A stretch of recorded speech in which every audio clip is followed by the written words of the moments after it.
Hello everyone, good morning to all. मैं प्रियेश पारे स्वागत करता हूं आप सभी का मदर्स एजुकेशन आपके ऑनलाइन करंट अफेयर क्लासरूम में। और ये हमारी क्लास स्पेसिफिकली एसएससी मेंस के लिए डिजाइन की गई है। तो जो स्टूडेंट्स एसएससी के मेंस में अपेयर होने वाले हैं उनको काफी एडवांटेज मिलेगा। तो जो स्टूडेंट्स हमारे वीडियो देखते हैं, लेक्चर सुनते हैं, वो इस वीडियो को अपने दोस्तों से शेयर करें। और अगर आपके कोई सुझाव हैं, प्लीज कमेंट बॉक्स के अंदर मेंशन भी किया करिए। इससे आपके साथ जो आपके साथी उनको भी एडवांटेज मिलेगा। आपसे कल लास्ट क्लास के अंदर पूछा गया था कि मुदुमलाई टाइगर रिजर्व किन राज्यों में स्थित है। तो देखिए, मुदुमलाई टाइगर रिजर्व जो है भारत का पहला बायोस्फीयर रिजर्व था, पहला जैव जैव संरक्षण स्थल था। वो था नीलगिरी बायोस्फीयर रिजर्व। तो नीलगिरी बायोस्फीयर रिजर्व के अंदर ही अवस्थित है कौन सा? Mudumalai tiger reserve. और ये कहाँ पर मिलता है? ये मिलता है ट्राई जंक्शन पे, जो कि है केरल, तमिलनाडु और कर्नाटक। यानी जहां पर ऐसा क्षेत्र जहां पर केरल, तमिलनाडु और कर्नाटक राज्य की सीमाएं मिलती हैं, वहां पर स्थित है नीलगिरी बायोस्फीयर रिजर्व। और वहीं पर हमें क्या देखने को मिलता है? Mudumalai tiger reserve. क्लियर? अच्छा, तो भी स्पेसिफिकली कहाँ मिलता है? तो ये मिलता है तमिलनाडु के नीलगिरी जिले के अंदर, नीलगिरी डिस्ट्रिक्ट के अंदर। अच्छा, यहाँ पर हमें क्या देखने को मिलता है? यहाँ हमें देखने को मिलती है एलिफेंट ग्रास। एलिफेंट ग्रास क्यों बोलते हैं? क्योंकि इसकी हाइट काफी ज्यादा होती है। क्लियर? एलिफेंट ग्रास बोलते हैं। और ये किसके लिए फेमस है? रोजवुड के लिए और टीक जो पेड़ है उनके लिए प्रसिद्ध है ये। भारत का जो कुल बर्ड स्पीसीज है, भारत में जितने जितनी तरह की प्रजातियां पाई जाती है पक्षियों की, उसका 8% में कहा मिलता है? मुदुमलाई टाइगर रिजर्व के अंदर। तो ये कहीं ना कहीं बायोलॉजिकली और बायोडाइवर्सिटी के अकॉर्डिंग भी हमारे लिए इंपॉर्टेंट रहता है। नेक्स्ट है जल ही अमृत स्कीम। आपसे पूछा गया था कि जल ही अमृत स्कीम जो है किस मंत्रालय ने लॉन्च की है और किस स्कीम के तहत लॉन्च की है। तो देखिए, ये जो ये मिनिस्ट्री है, ministry of housing affairs, housing and urban affairs, यानी शहरी एवं आवासन एवं शहरी मामलात मंत्रालय है भारत सरकार का। उसके द्वारा अमृत 2.0 मिशन, अमृत 2.0 मिशन क्या है? 2015 के अंदर अमृत मिशन लॉन्च किया गया था। अमृत इसका मतलब क्या है? Atal mission for rejuvenation and urban transformation. इसका उद्देश्य क्या था कि जो शहरी क्षेत्र हमारे अर्बन एरियाज हैं, वहां पर सीवेज ट्रीटमेंट हो, यानी जो अपशिष्ट प्रबंधन है उसको, जो ही घरों का अपशिष्ट है उसको क्लियरली हम मैनेज कर पाए एफिशिएंटली, और शहरों को साफ किया जाए। राइट? तो ये बात थी अमृत मिशन के तहत। और इसका सेकंड वर्जन शुरू हुआ है 2021 के अंदर, अमृत 2.0। और अमृत 2.0 के तहत ही लॉन्च हुआ है जल ही अमृत स्कीम। इसका उद्देश्य क्या होगा? इसका उद्देश्य है कि ये जो हमारे सीवेज ट्रीटमेंट प्लांट है, एसटीपी यानी अपशिष्ट प्रबंधन संयंत्र है, प्लांट है, उनको एफिशिएंटली यानी उनको दक्षता से चलाना, और साथ ही साथ जो हमारा अपशिष्ट है उससे रिसाइकिल करना। रिसाइकिल करने से क्या होगा कि हमें एक बेटर क्वालिटी का प्रोडक्ट मिलेगा, उसको यूज कर पाएंगे, और पानी को भी हम क्या कर पाएंगे? ट्रीट कर पाएंगे। क्लियर? इतनी हमारी काम की बात है जल ही अमृत स्कीम के तहत। अब इसमें जो दो कंपोनेंट है, कंपोनेंट क्या है इसमें? कंपोनेंट है क्लीन वाटर क्रेडिट्स। यानी इसका मतलब है जो शहर इस क्षेत्र में अच्छे से काम करेंगे उनको 3 to 5 स्टार रेटिंग दी जाएगी, और जो शहर 3 से 5 स्टार की रैंकिंग में आते हैं उनको क्या होगा? फाइनेंशियल इंसेंटिव भी प्रोवाइड किए जाएंगे। यही इसका उद्देश्य है, किसका? जल ही अमृत स्कीम का। नेक्स्ट हमने बात की थी फास्ट क्या है? फास्ट है 500 अपर्चर स्पेरिकल टेलीस्कोप। ये इस प्रकार दिखता है। ये चीन ने स्टैब्लिश किया है। 500, इसको 500 को बोला गया है। इसका डायमीटर है, व्यास है, वो कितना है?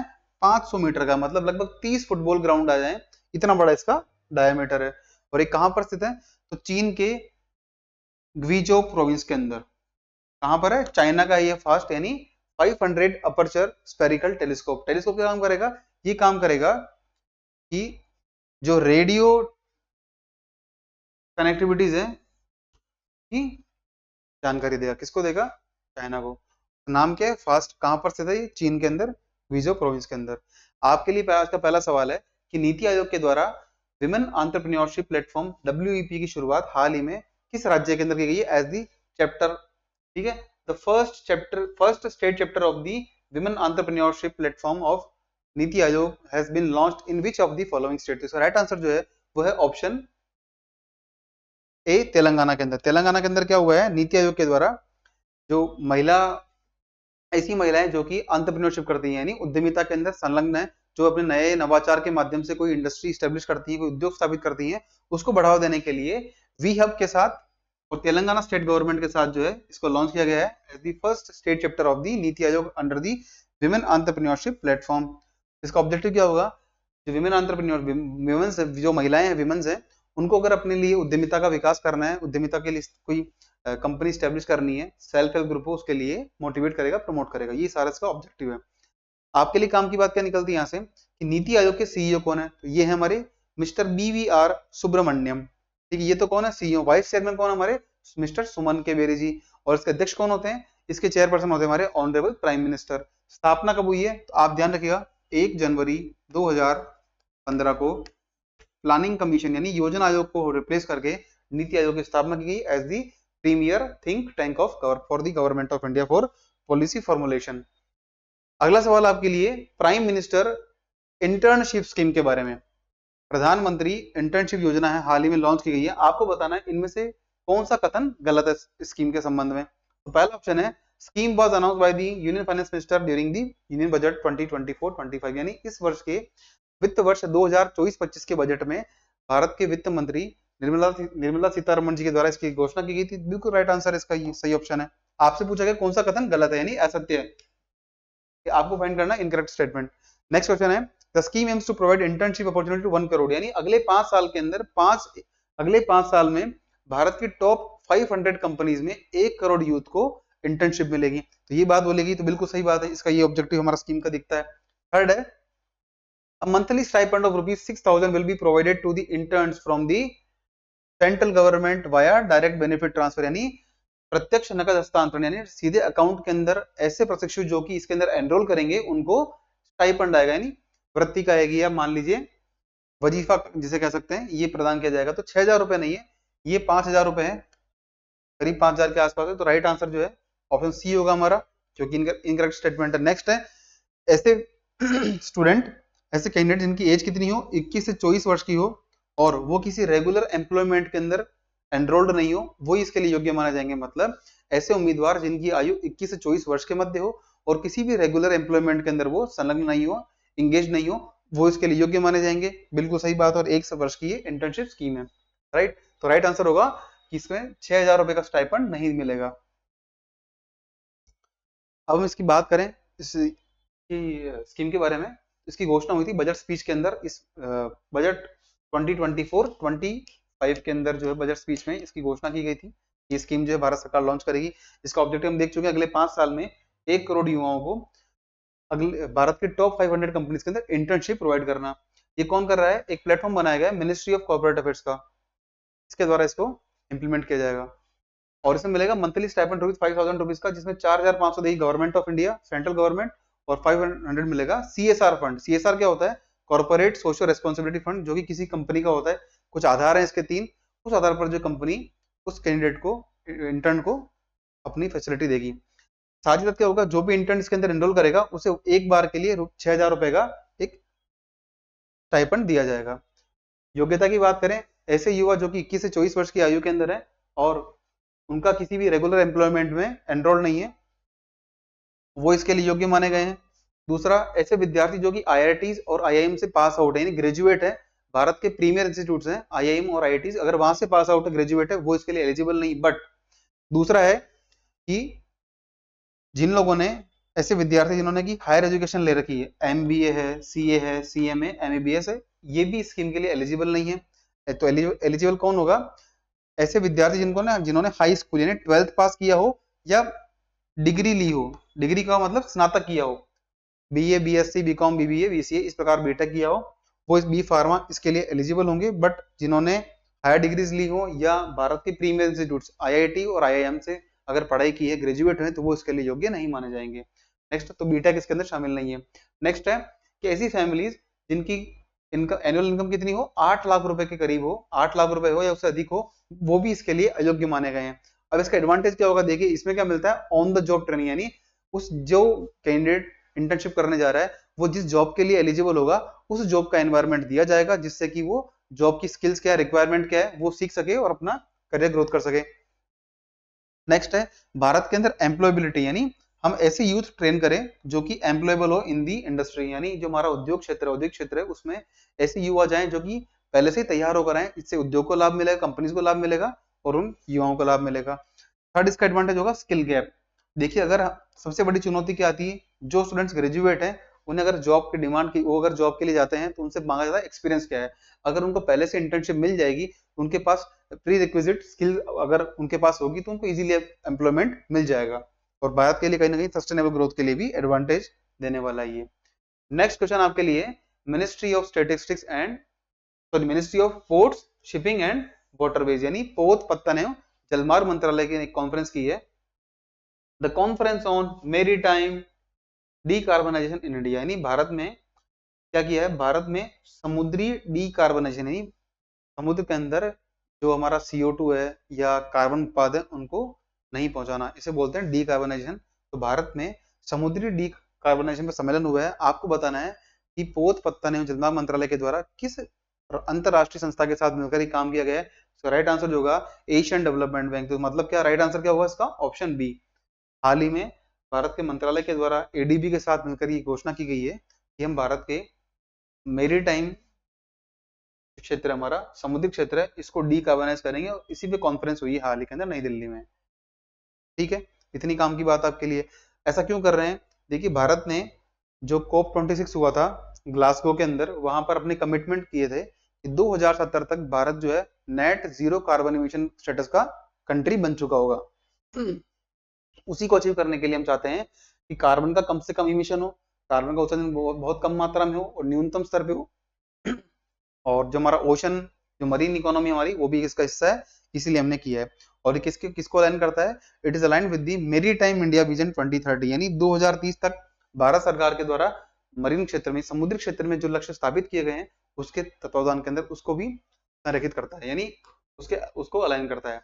कुछ और इनिशिएटिव है जैसे कि हरित सागर ग्रीन पोर्ट गाइडलाइंस जारी की गई हैं, किस प्रकार से जो हमारे पोर्ट्स हैं वो ग्रीन स्टेटस मिले, कितनी सुविधाएं हो और किस प्रकार से हम एफिशिएंटली मैनेज कर पाए। नेक्स्ट है हरित नौका ग्रीन ट्रांजिशन गाइडलाइंस, ये भी कुछ गाइडलाइन जारी की गई जिसका ऑब्जेक्टिव क्या है, इनका एकमात्र ऑब्जेक्टिव है कि भारत का जो मरीन जो स्फेयर है हमारा उसको हम सेफ सिक्योर रखें। देखिए अगर हम बात करें ADB की, इसके बारे में काफी डिटेल के अंदर पढ़ चुके हैं। एशियन डेवलपमेंट कब बना था, तो ये बना था 19 दिसंबर 1966। इसका हेडक्वार्टर कहाँ है, तो ध्यान रखिएगा फिलीपींस के मनीला में। कहाँ पर है, मनीला फिलीपींस में।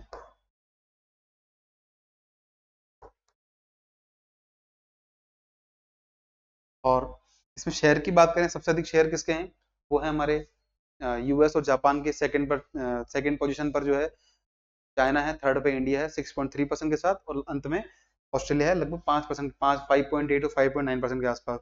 इसका ऑब्जेक्टिव क्या है, जो एशिया पैसिफिक रीजन हमारा एशिया प्रशांत क्षेत्र है उसके होलिस्टिक डेवलपमेंट की बात करना, ये काम किसका है, एशियन डेवलपमेंट बैंक का। और इसका सोल ऑब्जेक्टिव क्या है, एशिया पैसिफिक रीजन के अंदर जो है सस्टेनेबली हम इकोनॉमिक डेवलपमेंट इंश्योर कर पाए, रीजनल सिक्योरिटी और पीस इंश्योर कर पाए। अगला सवाल आपके लिए, recently country's first copper clad Bapu tower built in which state, यानी हाल ही में महात्मा गांधी को समर्पित कॉपर क्लेड बापू टावर कहां पर बनाया गया, तो ये इसका राइट आंसर जो है बिहार के अंदर है।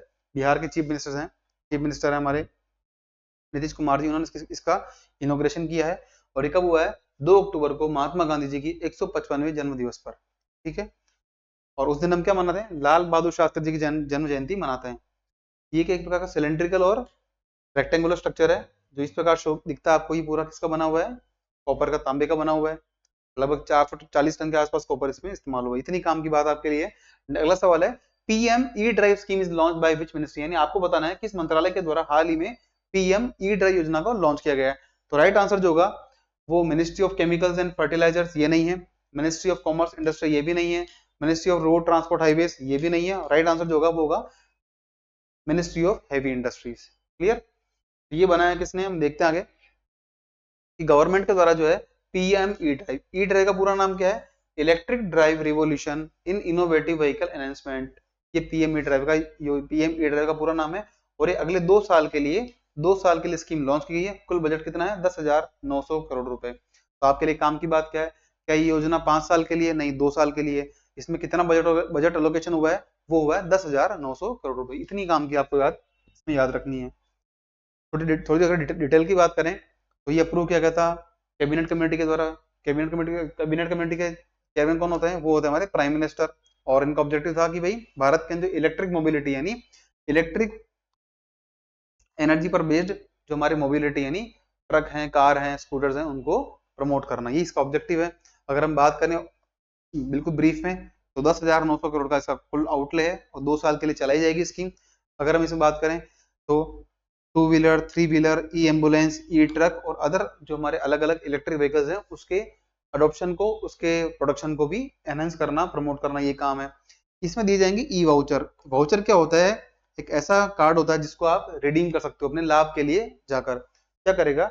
It will be provided for the EV buyers to avail demand incentive under the scheme, यानी जो भी उनकी डिमांड है वो जाकर अपनी कंपनी को देंगे, उस यूनिट को जहां से डिस्ट्रीब्यूटर से वो व्हीकल लेना चाहते हैं उसको, उससे उनको एडवांटेज मिल जाएगा। ये है ई वाउचर का काम। क्लियर? एक ऑप्शन सेगमेंट देखा था हमने ई एम्बुलेंस का, तो ध्यान रखिएगा इलेक्ट्रिक एम्बुलेंस के लिए सरकार ने 500 करोड़ का अलग अलोकेशन किया है। कितना? 500 करोड़ का, इसी योजना के तहत ये सारी बात बोली गई है। हम चाहते हैं भारत के अंदर जो है इलेक्ट्रिक व्हीकल का अडॉप्शन हो, उसको स्वीकारें, हम यूज करें। इलेक्ट्रिक व्हीकल के लिए मैन्युफैक्चर जो चार्जिंग स्टेशन होते हैं हमारे, वो उसको डेवलप करें। इसे बोलते हैं हम बेसिक इंफ्रास्ट्रक्चर, वो बूस्ट हो हमारा, उसे हम इंश्योर कर पाए। ठीक है? क्लीन और क्लियर और एफिशिएंट सस्टेनेबल ट्रांसपोर्टेशन, यानी स्वच्छ और काफी प्रभावी ट्रांसपोर्टेशन हमारा सेक्टर हो, वो उसको बूस्ट करें। ये सारा स्कीम का ऑब्जेक्टिव है। क्लियर? ये सारी बात हम कर चुके हैं। अच्छा, इसमें स्कीम आई है फेम। आपके लिए काम की बात ये है, जो फेम स्कीम है, faster adoption and manufacturing of hybrid and electric vehicles, ये पॉलिसी सरकार ने लाई थी। इसका ऑब्जेक्टिव क्या था? फेम का ऑब्जेक्टिव था कि भारत में इलेक्ट्रिक मोबिलिटी को बढ़ाने के लिए, इलेक्ट्रिक व्हीकल के प्रोडक्शन को बढ़ाने के लिए एक सरकार ने पॉलिसी लॉन्च की थी, उसका नाम है फेम। और ये जो हमने देखी है पीएम ई ड्राइव, ये किसके तहत लॉन्च की, किसको रिप्लेस करेगी? फेम सेकंड को। यानी फेम फर्स्ट अलग वर्जन था, फेम सेकंड उसका नेक्स्ट वर्जन था। इस स्कीम की शुरुआत कब होती है? 2015 के अंदर, और फेम 2 है, उसी के तहत जो है इस स्कीम को लॉन्च किया गया है, पीएम ई ड्राइव स्कीम को। वर्तमान में हेवी इंडस्ट्रीज एंड स्टील के minister of heavy industries and steel कौन है? श्री एच डी कुमारस्वामी जी हैं। भारी उद्योग एवं इस्पात मंत्रालय के मंत्री कौन है? वो हमारे एच डी कुमारस्वामी, ये आप नाम याद रखिएगा। अगला सवाल है, India first modern and self reliant गौशाला, जिसका नाम क्या? लाल तिपारा। लाल तिपारा गौशाला भारत की पहली आधुनिक और आत्मनिर्भर, यानी इसमें जो भी इलेक्ट्रिसिटी होगी वो बनाई जाएगी, किसी और से ग्रिड से कनेक्शन नहीं होगा। तो क्या होगा? कौन सी, कहां पर स्थित है? तो ये है ग्वालियर के अंदर। नाम याद रहे, ग्वालियर के अंदर लाल तिपारा भारत की पहली मॉडर्न और सेल्फ रिलायंट गौशाला है, जिसका इनोग्रेशन हाल ही में प्रधानमंत्री जी के द्वारा वर्चुअली इनोग्रेट किया गया है। ये कब हुआ था? ये हुआ था बुधवार जो था 2 अक्टूबर 2024 को, महात्मा गांधी जी के दिन, और इसे मनाते हैं स्वच्छता दिवस। कब क्या मनाते हैं? स्वच्छता दिवस मनाते हैं, और इसी दिन इसका इनोग्रेशन हुआ है। अब गौशाला के अंदर क्या होगा? एक लगाया गया bio CNG plant, compressed natural gas का प्लांट लगाया गया है, जिसमें कि प्रतिदिन कितना होगा? 3 टन नेचुरल गैस, यानी 3 टन प्राकृतिक गैस का प्रोडक्शन किया जाएगा, जो कि इस प्लांट को सेल्फ रिलायंट और सस्टेनेबल बनाती है। और किस कंपनी ने इसमें सहयोग किया है? तो ध्यान रखिए, भारत की महारत्न कंपनी है इंडियन ऑयल कॉर्पोरेशन, आईओसीएल के द्वारा इसको हेल्प की गई है। ये सारी बात ली गई इसके अंदर। अगर हम बात करें मध्य प्रदेश की, तो इस वहां के वर्तमान में चीफ मिनिस्टर कौन है? वो हैं श्री मोहन यादव जी। और गवर्नर कौन, राज्यपाल कौन है? वो हैं मंगू भाई पटेल जी हैं। ये आप जो भी नाम आते हैं राज्यपाल महोदय के या मुख्यमंत्री महोदय के, इनके नाम जरूर रिवाइज करते रहिए टाइम टू टाइम, क्योंकि इसके एग्जाम में आने की चांसेस थोड़ी ज्यादा होती हैं। अगला सवाल है, विच of the following statements is not true about the प्रधानमंत्री सुरक्षा बीमा योजना? देखिए, जो प्रधानमंत्री सुरक्षा बीमा योजना है, प्रधानमंत्री जीवन ज्योति बीमा योजना, अटल पेंशन योजना, इनके बारे में हमारी शुरुआती क्लास में हमने बात की थी कि इनको आगे डिस्कस करेंगे, तो आज दिन है जब हम इनको पढ़ने वाले हैं।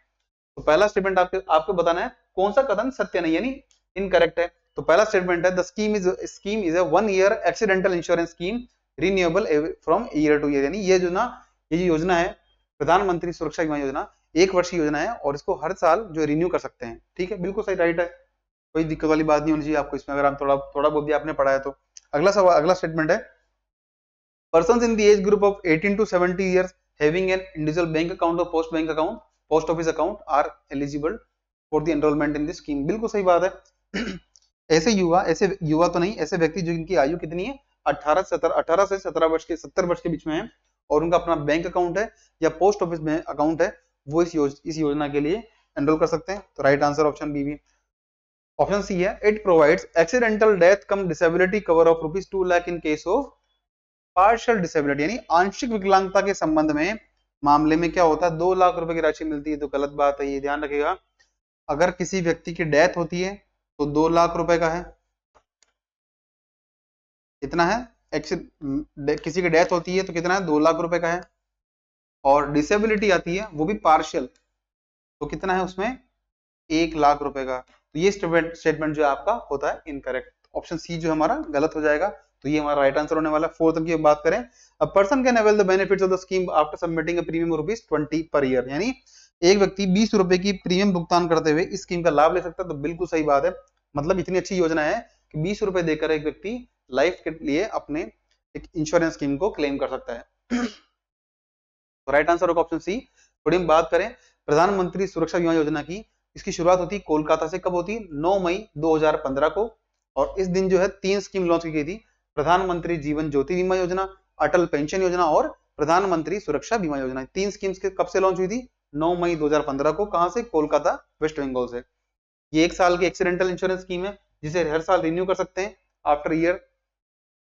इसमें योग्यता क्या होगी, ऐसे व्यक्ति जिनकी आयु 18 से 70 वर्ष के बीच में, the person age between the 18 to 70 years are eligible having an individual bank account और post bank account, post office account. Clear. अब इसमें क्या होता है, इसके लाभ क्या होंगे, बेनिफिट है, accidental death come disability coverage of ₹2 lakh in case of permanent permanent का डेथ, ठीक है। और 1 लाख रुपए का राशि मिलेगी, इंश्योरेंस मिलेगा in case of partial disability. Clear. और इसमें कितना पैसा पे करना पड़ेगा, उस यूजर को पे करना पड़ेगा 20 रुपए प्रति वर्ष। इसमें आप व्यक्ति इतना लाभ ले सकता है। कौन इंप्लीमेंट कर रहा है, तो पब्लिक सेक्टर के जो जनरल इंश्योरेंस कंपनी है, मतलब सरकार की जो हमारी बीमा कंपनियां है वो इसको इंप्लीमेंट कर रही हैं। अच्छा, एक हब की बात की जा रही है, international energy efficiency hub. International energy efficiency hub, इसका नाम पहले कुछ और था, इसका नाम था international partnership for energy efficiency corporation. इसकी स्थापना 2020 में हुई थी। इसका नया नाम क्या कर दिया गया, IEEH, यानी इंटरनेशनल एनर्जी एफिशिएंसी हब।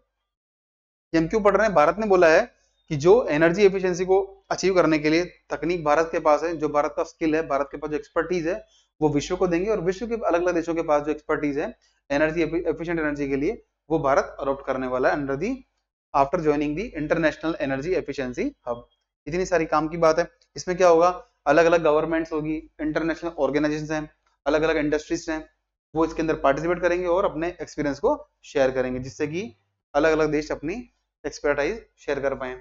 लगभग जो है 16 देश इसके अंदर शामिल हैं जुलाई 2024 तक के डेटा के अनुसार।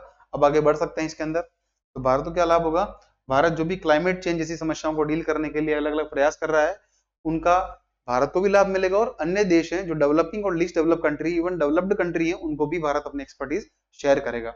आप सभी जानते हैं इंटरनेशनल सोलर अलायंस यानी अंतरराष्ट्रीय सौर संगठन का हेडक्वार्टर कहाँ है, गुरुग्राम भारत के अंदर है। भारत और फ्रांस ने मिलकर इसकी शुरुआत की थी। तो कहीं ना कहीं देखा जाए तो भारत जो क्लाइमेट चेंज को डील करने के लिए भारत के पंचामृत गोल है, 5 गोल हैं, उनको अचीव करने के लिए एक कदम आगे बढ़ा चुका है। और उसी को ध्यान रखते हुए भारत ने इस हब को ज्वाइन करने की अपनी मंशा जाहिर की है। और दूसरा एक इसमें संस्था है ब्यूरो ऑफ एनर्जी एफिशिएंसी। ये क्या है, एक स्टैट्यूटरी बॉडी है, यानी वैधानिक निकाय है, एक अधिनियम के द्वारा स्टैब्लिश किया गया है। इसकी जिम्मेदारी बनती है कि इस प्रोग्राम को इंप्लीमेंट करे। क्लियर। अच्छा, एक न्यूज आती है पीबीटीजी यानी पर्टिकुलरली वल्नरेबल ट्राइबल ग्रुप्स। ये हम क्यों पढ़ रहे हैं, एक स्कीम आई थी कुछ लास्ट ईयर नवंबर में, पीएम जनमन योजना। और कुछ समय पहले एक स्कीम और लॉन्च की गई थी जो कि झारखंड के खूंटी से की गई थी। तो इसीलिए हमारे लिए इंपॉर्टेंट है पीबीटीजी क्या होते हैं, पर्टिकुलरली वल्नरेबल ट्राइबल ग्रुप, यानी आदिवासी समूहों के अंदर भी कुछ ऐसे समुदाय होते हैं जिनकी संख्या या तो स्थिर हो, जनसंख्या स्थिर हो या कम हो रही हो, उनके पास जो कृषि करने की तकनीक है वो काफी पुरानी हो।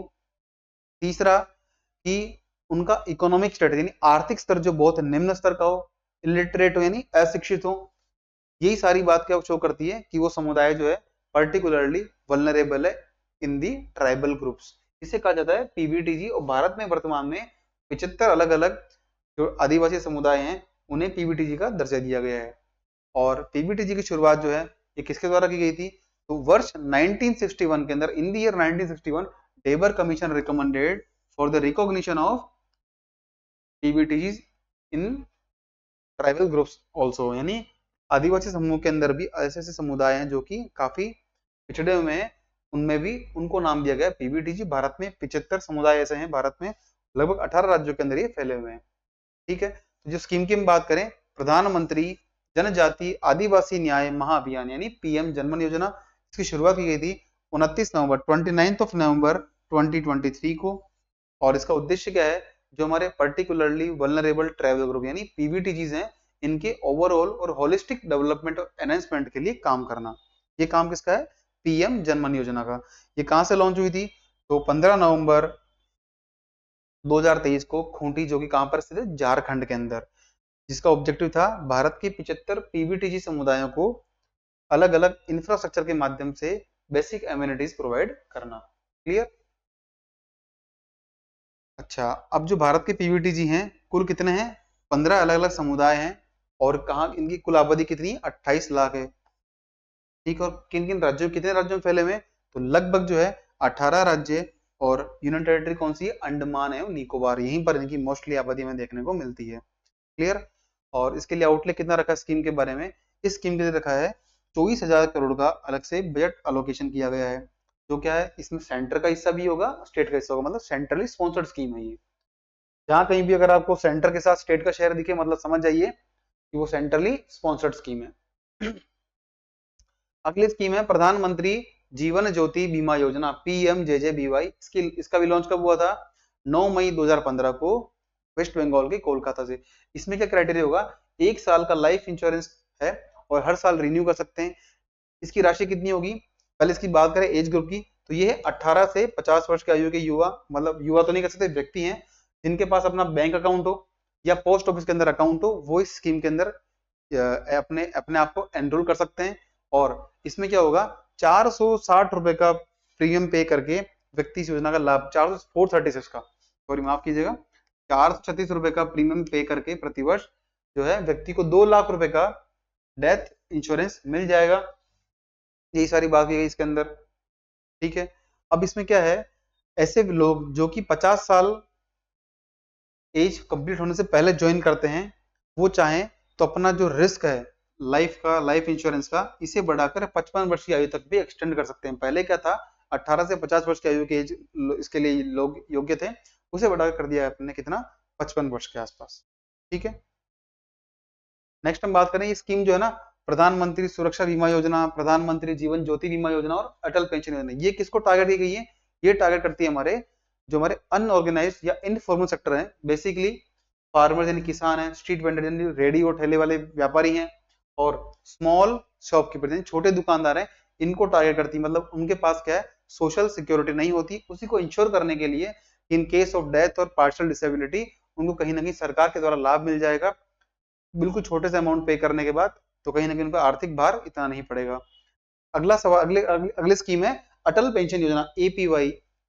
देखिए हमने पढ़ा था प्रधानमंत्री सुरक्षा बीमा योजना, प्रधानमंत्री जीवन ज्योति बीमा योजना और एपीवाई अटल पेंशन योजना, ये तीनों की शुरुआत एक साथ होती है पश्चिम बंगाल के कोलकाता से 9 मई 2015 को। डेट आप याद रखेगा, 2015 में लॉन्च हुई थी, और कहां से, वेस्ट बंगाल के कोलकाता से।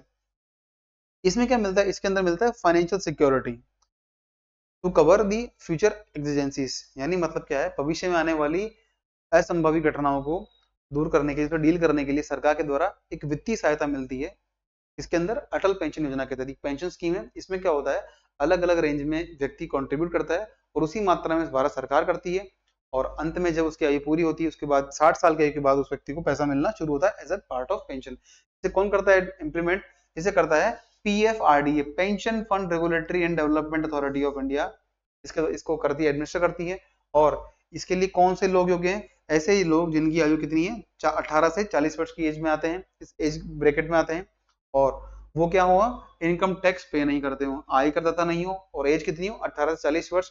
क्या करेंगे वो, 1000 से लेकर 5000, 1000 रुपए, 2000, 3000, 4000, 5000, इतना अमाउंट जो है वो पे करेंगे, चाहे वो मंथली करें, मासिक रूप से करें, क्वार्टरली करें, हाफ ईयरली करें, उतना ही अमाउंट गवर्नमेंट ऑफ इंडिया करेगी, और उसके बाद 60 वर्ष की आयु पूर्ण होने के बाद उन्हें पेंशन मिलना शुरू हो जाएगी।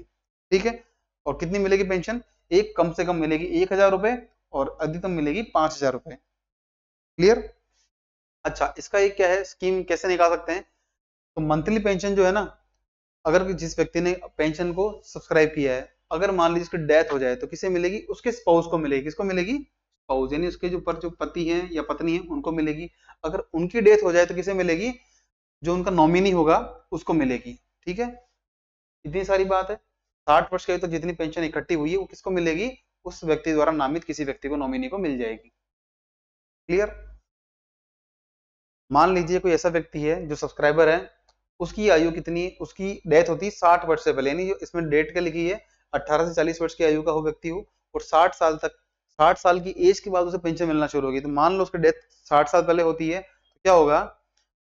जो स्पाउस होगा उस व्यक्ति का, वो चाहे तो स्कीम के अंदर पे करता रहेगा, और जो बचा हुआ पीरियड है, और उसके बाद 60 साल के बाद जो सरकार उसको पूरी पेंशन दे देगी। क्लियर? अब इसमें भारत सरकार जो सेंट्रल गवर्नमेंट इसमें कितना कंट्रीब्यूशन देगी? तो ध्यान रखिएगा, सरकार का कहना है कि इसमें इसको बोला गया फाइनेंशियल सिक्योरिटी स्कीम। इसका मतलब क्या है?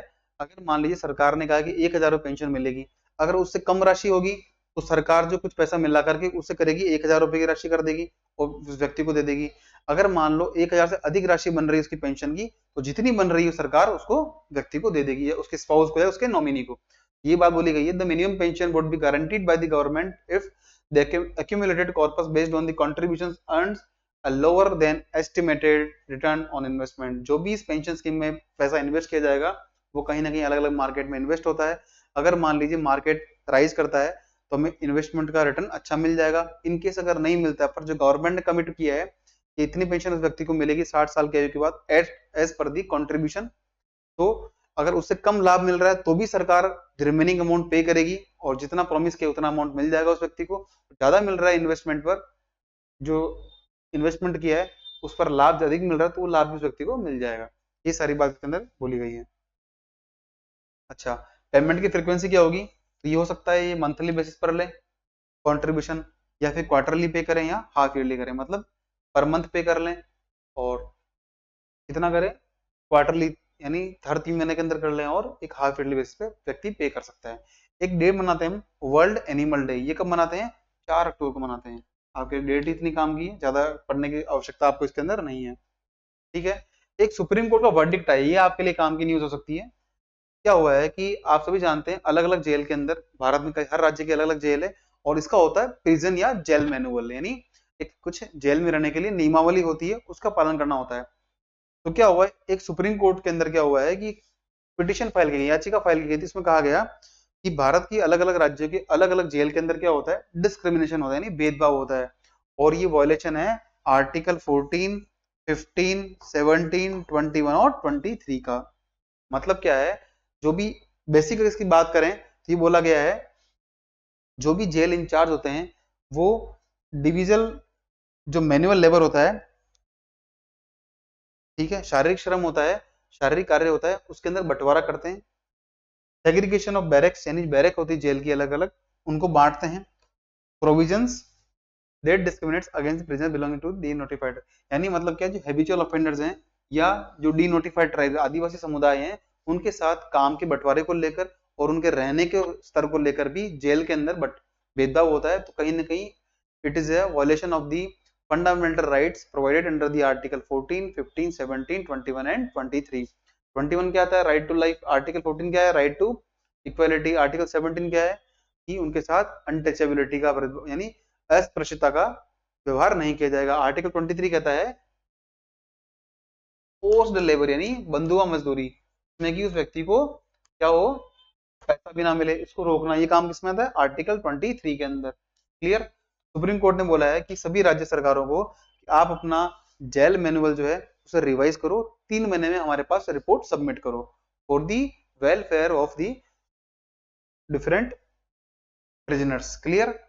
इतनी बात बोली गई है। अब आर्टिकल, सुप्रीम कोर्ट ने आर्टिकल 23 के बारे में क्या बोला है कि आर्टिकल 23 का सेक्शन 1 कहता है कि right against, it provide security under the fundamental right against social and economic exploitation. किसी व्यक्ति का सामाजिक और आर्थिक रूप से शोषण होता है, उसको रोकने का प्रावधान किसके अंदर है? वो आर्टिकल 23(1) के अंदर है। मतलब उसको वायलेशन माना जाएगा for the of the fundamental right as well as the human trafficking, बेगार and similar form of force labour, यानी बंधुआ मजदूरी या जबरन मजदूरी कराएं, उसका वोलेशन वो माना जाएगा फंडामेंटल राइट का वायलेशन, ऐसा बोला है सुप्रीम कोर्ट ने।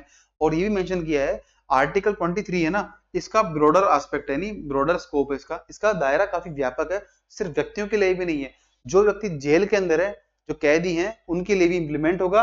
और ऐसे ही बोला है कि ये कहाँ कहाँ पर लागू होगा, it is implemented where no wages are paid, यानी ऐसा क्षेत्र जहां पर कि किसी व्यक्ति को रोजगार, अपनी सेवाएं देने के पश्चात उसको उसको भुगतान नहीं मिलता अपनी राशि, अपनी मजदूरी का। Non payment of minimum wages, यानी उस व्यक्ति को जो न्यूनतम मजदूरी है वो भी ना प्राप्त हो उस जगह पर। साथ ही साथ social security measures for workers are not adopted, यानी ऐसा स्थल जहां पर कार्य करने वाले सभी मजदूरों के लिए सामाजिक सुरक्षा के उपाय ना किए जाएं उस जगह पर। और rehab of bonded labour does not happen, यानी जो भी बंधुआ मजदूर हैं जिन्हें की जबरन श्रम करवाया जा रहा है, उन पर भी आर्टिकल 23 लागू होता है, और सेम केस इम्प्लीकेबल है कहां पर, जेल के प्रिजनर्स पर, ऐसा बोला है सुप्रीम कोर्ट ने। So article 23 can also be applied to situation inside the prisons. Clear. अब ऐसा सारा मुद्दा उठा क्यों, ये देखिए होता क्या है, 2023 के अंदर एक एक्ट आया, इसमें प्रावधान किया गया, इसका नाम है model prisons and correctional services act 2023। अब इसमें क्या होता है, ये एक्ट एम्पावर करता है जेल के इंचार्ज को कि वो चाहे तो जो भी कैदी है ना, उनसे उस जेल के एडमिनिस्ट्रेशन के लिए, प्रशासन के लिए और मैनेजमेंट के लिए, यानी प्रबंधन के लिए कोई भी कार्य करवा सकता है। अब वो अगर मान लीजिए कोई जेलर है, जो जेल इंचार्ज है, वो कार्य करवाएंगे, अगर वो किसी प्रकार का भेदभाव करते हैं कैदियों के साथ on the basis of their community, चाहे वो आदिवासी हो या मतलब जो हैबिचुअल ऑफेंडर होते हैं, तो कहीं ना कहीं ये वॉयलेशन माना जाएगा आर्टिकल 23 का, ऐसा बोला है सुप्रीम कोर्ट ने। और गाइडलाइन जारी की है कि सभी स्टेट जो है अगले 3 महीने के अंदर हमें एक नया जेल मैनुअल सबमिट करें। अच्छा, असम से न्यूज आती है कि असम के कुल 8 प्रोडक्ट्स हैं, उनको मिला है GI tag, geographical indication tag. GI tag क्या होता है, देखिए जीआई टैग होता है भारत सरकार का चेन्नई स्थित एक ऑफिस है, वो जीआई टैग प्रदान करता है। क्लियर। और अंडर दी ट्रिप्स, यानी trade related aspects of intellectual property rights, ये डब्ल्यूटीओ का ट्रिप्स एग्रीमेंट है, इसी के तहत जीआई टैग मिलता है भारत के अंदर। और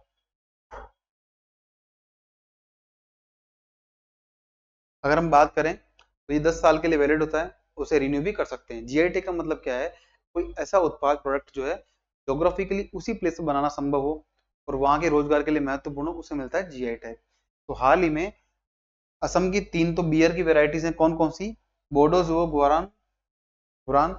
इनको, इसमें क्या है, लगभग 16% के आसपास अल्कोहल मिलता है, एक बेवरेज यानी ड्रिंक पेय पदार्थ है, इसको मिला है। आपके नाम काम के हैं, माइब्रा जो बिद्वी, देखिए ये क्या है, जो नाम है ना, इनका उच्चारण हो सकता है कुछ और भी हो, तो जो स्टूडेंट असम से बिलोंग करते हैं इसको माइंड मत करिएगा, आप समझ जाइएगा कि आपका प्रोडक्ट जो है उसको जीआई टैग रिसेंटली मिला है।